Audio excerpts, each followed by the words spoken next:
السلام علیکم پاکستان، آپ سب کو رمضان کا پہلا جمعہ مبارک ہو۔ اور آج کی ویڈیو میں آپ کو بتانے جا رہی ہوں کہ کیا پاکستان تحریک انصاف نے قومی اسمبلی میں جو غزہ پر بمباری کے خلاف قرارداد جمع کرائی گئی، جو کہ جس کو بعد میں منظور کر لیا گیا، پہلے اس کی کیا مخالفت کی؟ یہ کیا خبر ہے جس کو اب حکومتی جو شخصیات ہیں اور حکومت کے جو سوشل میڈیا اکاؤنٹس ہیں وہ اس کو ایک ویڈیو شیئر کر رہے ہیں، اور اس ویڈیو میں پاکستان تحریک انصاف یا اپوزیشن بینچز جو ہیں وہ مخالفت کرتے دکھائی دے رہے ہیں اس قرارداد کی۔ یہ کیا ماجرا، یہ بتانے جا رہی ہوں۔ اس کے بعد پاکستان تحریک انصاف کی جانب سے IMF کے آفس، ورلڈ بینک کے آفس کے باہر جو احتجاج کیا جا رہا ہے اس کے اوپر عطا اللہ تارڑ نے نیشنلٹی کے حوالے سے کیا بات کی ہے پاکستان تحریک انصاف کے سپورٹرز کی، وہ بھی آپ کو بتاؤں گی۔ اور عدالت میں عمران خان صاحب سے پھر پاکستان تحریک انصاف کے رہنماؤں نے ملنے کی کوشش کی، عدالتی حکم بھی ان کے پاس موجود تھا لیکن ان کو ملنے نہیں دیا گیا، تو جیل کے جو سپرنٹینڈنٹ ہیں ان کے خلاف توہین عدالت کی درخواست پر کیا سماعت ہوئی؟ کیا عدالت بند ہو جائے گی؟ کیا موبائل فون پورے پاکستان کے بند کر دیے جائیں گے ٹویٹر کے بعد؟ یہ وہ اہم خبریں ہیں جن کے اوپر میں بات کرنے جا رہی ہوں۔ جن لوگوں نے اب تک چینل سبسکرائب نہیں کیا وہ چینل سبسکرائب کر سکتے ہیں اور اپنا فیڈ بیک آپ کامنٹس میں دے سکتے ہیں۔ تو سب سے پہلے یہ جو جھوٹی خبریں آپ نے دیکھا ہوگا کہ پورا ملک ان سے تنگ آیا ہوا، فیک نیوز سے تنگ آیا ہوا ہے کہ کس طرح سے خبروں کی اینگلنگ کی جاتی ہے، کس طرح سے انکمپلیٹ کلپس شیئر کر کے ایک ایجنڈا سیٹنگ کی جاتی ہے، ایک نیریٹو بھیجا جاتا ہے۔ ایسا ہی ہوا پاکستان تحریک انصاف کے ساتھ۔ پاکستان تحریک انصاف سے ریلیٹڈ ایک کلپ شیئر کیا گیا قومی اسمبلی کا، جس میں شازیہ مری جب وہ غزہ پر بمباری کے خلاف قرارداد کے اوپر بات کر رہی ہوتی ہیں تو اس کے بعد جب اسپیکر ایاز صادق پوچھتے ہیں کہ اس کی حق میں کتنے ووٹس آئے ہیں تو یس کی بات کی جاتی ہے، اس کی مخالفت میں جب ووٹس کی بات کی جاتی ہے تو اپوزیشن بینچز کی طرف سے نو کہا جاتا ہے۔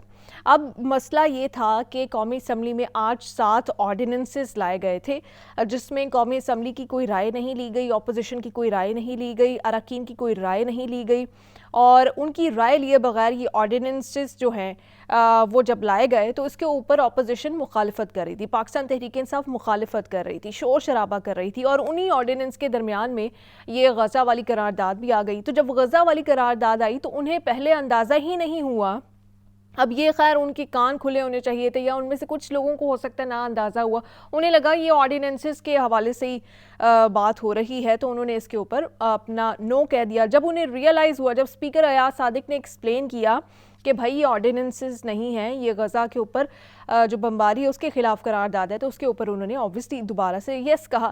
اور کون سا ایسا پاکستانی ہو سکتا ہے، مسلمان یا ایون نان مسلم بھی کون ایسا ہو سکتا ہے جو انسانی حقوق پہ بلیو رکھتا ہو جو ایسی کسی قرارداد کی مخالفت کرے گا؟ تو پاکستان تحریک انصاف نے ایسا نہیں کیا، لیکن سوشل میڈیا پر منجن بنانے کے لیے، منجن بیچنے کے لیے کچھ لوگوں کی جانب سے یہ ویڈیوز شیئر کی گئی، ری ٹویٹس بھی کیے گئے اور اس کے اوپر پاکستان تحریک انصاف کو نشانہ بھی بنایا گیا۔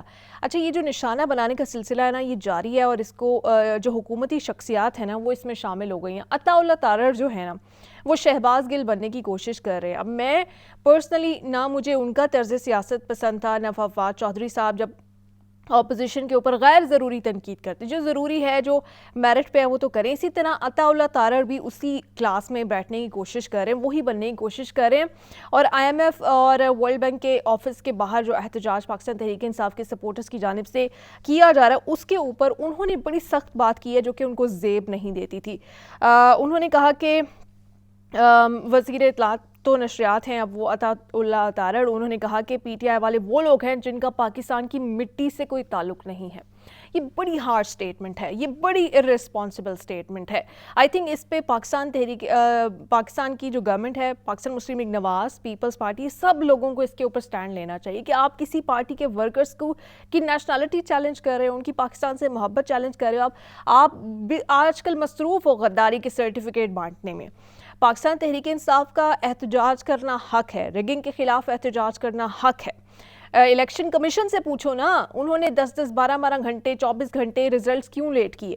الیکشن کمیشن سے پوچھو، الیکشن کمیشن نہ تاخیر کرتا، الیکشن کمیشن فارم 45 دے دیتا تو نہ آج پاکستان تحریک انصاف احتجاج کر رہی ہوتی، اگر وہ کر بھی رہی ہوتی تو ہم لوگ بیٹھ کے ان کو کرٹیسائز کر رہے ہوتے کہ بھائی بالکل فری اینڈ فیئر الیکشن ہوئے، آپ کا احتجاج کرنا بنتا نہیں ہے، ملک کو چلنے دیں، لیکن کہیں گڑبڑ ہوئی ہے کچھ تو کالا ہے. فارم 45 ہی اتنے کالے ہیں اور کہیں نیلے ہیں کہیں کالے ہیں, تو obviously احتجاج کریں گے. ملک میں احتجاج کرتے ہیں آپ پکڑ لیتے ہیں, ملک سے باہر ان کو جہاں ٹھیک لگا, کوئی بھی جگہ تھی, ایک امریکہ میں ایک ان کو آزادی ہے, انہوں نے جو جگہ مناسب سمجھی وہاں پر جا کے احتجاج کر لیا. IMF پہلے ہی اپنا سٹینس دے چکا ہے کہ وہ ان تمام مسائل کے اوپر تبصرہ نہیں کرتا, وہ معاشی استحکام اور معاشی مسائل کے اوپر اس کا مینڈیٹ ہے, اور وہ مینڈیٹ آپ اس کے اوپر آپ کا فوکس نہیں ہے. اس کے اوپر جو مشن آیا ہوا ہے IMF کا, اس نے آپ لوگوں کے اوپر تنقید کی ہے کہ آپ پہلے سے ہی کیا کہتے جا رہے ہو, اعلانات کیا کرتے جا رہے ہو کہ ساری چیزیں مٹیریلائز ہو چکی ہیں, کنڈیشنز پوری ہو چکی ہیں. تو وہ فوکس نہیں ہے, پرفارمنس پہ فوکس نہیں ہے. پاکستان تحریک انصاف سے بھی ہمیں یہی مسئلہ ہوتا تھا کہ بھائی چور چور چور کے نعرے بند کیے جائیں, پرفارمنس کے اوپر دھیان دیا جائے. اب انہوں نے ایک اور نعرہ پکڑ لیا, یہ غدار غدار, یہ اس مٹی کے نہیں, یہ اس مٹی کے نہیں. پرفارمنس پہ فوکس کریں تو میرے خیال سے زیادہ بہتر ہوگا. عطا اللہ تارڑ کا میرے خیال سے احتساب ان کی پارٹی کو خود ہی کرنا چاہیے کہ آپ تنقید کریں یا جو بھی کریں, پالیسیز کو کرٹیسائز کریں, PTI کا جو بھی ریاکشن اس کو کرٹیسائز کریں, لیکن آپ ان کو یہ کہہ رہے ہیں کہ ان کا اس مٹی سے کوئی تعلق نہیں ہے, تو یہ بڑی ہارڈ سٹیٹمنٹ ہے, یہ بنتی نہیں ہے. پھر انہوں نے کہا کہ یہ IMF ڈیل کو سبوتاژ کرنا چاہتے ہیں تاکہ پاکستان ڈیفالٹ کر جائے. تو وہ آپ اگر ان کی کنڈیشنز پوری کر دیں گے IMF کی, تو IMF آپ کو قرضہ دے دے گا. IMF کو اس بات سے کوئی تعلق ہی نہیں ہے, وہ پہلے ایکسپلین کر چکا ہے کہ اس کو پاکستان تحریک انصاف کے احتجاج سے کوئی اس کا میٹر ہی نہیں کرتا. پھر انہوں نے کہا کہ پاک فوج کے خلاف بیرون ملک شرپسند مظاہرے کرتے ہیں. شرپسند جماعت IMF کے ساتھ پروگرام کو سبوتاژ کرنے پر عمل پیرا ہے. ملک دشمن جماعت انہوں نے قرار دے دیا. پھر اس مٹی کے نہیں ہیں. پھر پاک فوج کے خلاف مظاہروں والا غداری ٹچ ڈالنے پہ تلے ہوئے ہیں عطا اللہ تارڑ. یہ بالکل مناسب تنقید نہیں ہے, یہ بالکل مناسب رویے نہیں ہیں, کسی صورت ان کو سپورٹ نہیں کیا جا سکتا.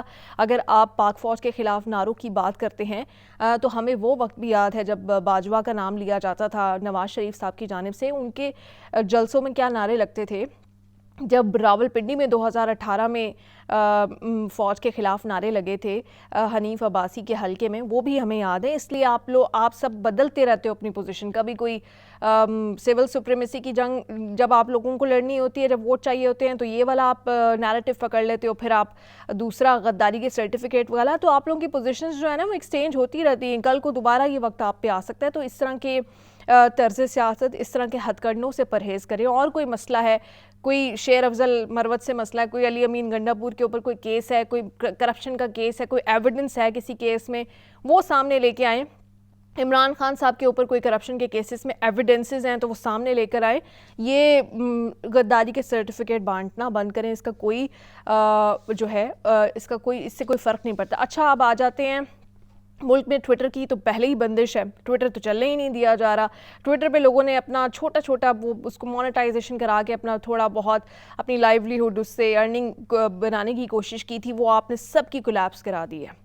وہ آپ نے جو ان کا ارننگ کا ایک سورس ڈیولپ ہو سکتا تھا وہ تو آپ نے ان سے چھین لیا ہے. لیکن اس کے بعد اب آپ چاہتے ہو کہ پورے ملک کو پیرالائز کر دیں. جب آپ جیسے دل چاہے الیکشن ڈے پہ دل چاہے سیکیورٹی کے نام پہ پورا ملک پیرالائز کر دیں, فون بند کر دیں, انٹرنیٹ بند کر دیں. اس کے بعد ابھی تک یہ سلسلہ جاری ہے. اڈیالہ جیل کے اوپر جو ملاقاتیں بند کی ہوئی ہیں, اس کے اوپر اسد علی طور کی جو والدہ ہیں ان کو بھی نہیں ملنے دیا گیا, ان کے وکلاء کو بھی ملنے نہیں دیا گیا, اور عمران خان سے ملنے کی اجازت لے کے جو عدالتی حکم کے بعد وہاں پہ شاندانہ گلزار شہریار آفریدی پہنچے تو ان کو بھی نہیں ملنے دیا گیا.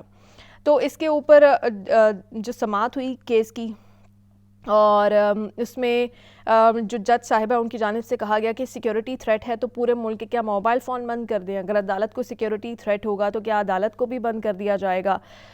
جسٹس سمن رفت امتیاز کی یہ ریمارکس سامنے آئے. انہوں نے کہا کہ آپ کو کوئی درمیانی راستہ نکالنا ہوگا جس سے ہر شہری کے آئینی اور بنیادی حقوق متاثر نہ ہوں. پتہ نہیں اب یہ کسی کے اوپر عمل کرے گا, کسی کے سر پہ جوں رینگے گی اس کے بعد یا نہیں رینگے گی. عدالتیں کہتی جا رہی ہیں, لوگ احتجاج کرتے جا رہے ہیں کہ یہ سوشل میڈیا کی بندش بند کی جائے, یہ صحافیوں کی پکڑ دھکڑ بند کی جائے, یہ اسد علی طور کی ضمانت چیف جسٹس بھی کہہ رہے ہیں. اس کے باوجود بھی اسد علی طور پہ کیس بنا ہوا ہے, ان کی والدہ کو اپیل کرنی پڑ گئی ہے لیکن کچھ نہیں ہو پا رہا. یہ سسٹم کون چلا رہا ہے, یہ حکومت کس کے پاس ہے, سب کو ساری باتیں سمجھ آ رہی ہیں. اور یہ عطا اللہ تارڑ جیسے لوگ آ کے اس طرح کی غداری ٹچ دے کے سمجھتے ہیں کہ شاید حکومت یہ چلا رہے ہیں، لیکن اب نہ ان کو اس غلط فہمی میں رہنا چاہیے اور نہ پاکستان کے عوام کو اس غلط فہمی میں رہنا چاہیے کہ پاکستان میں اصل حکومت کون کر رہا ہے۔ پاکستان زندہ باد۔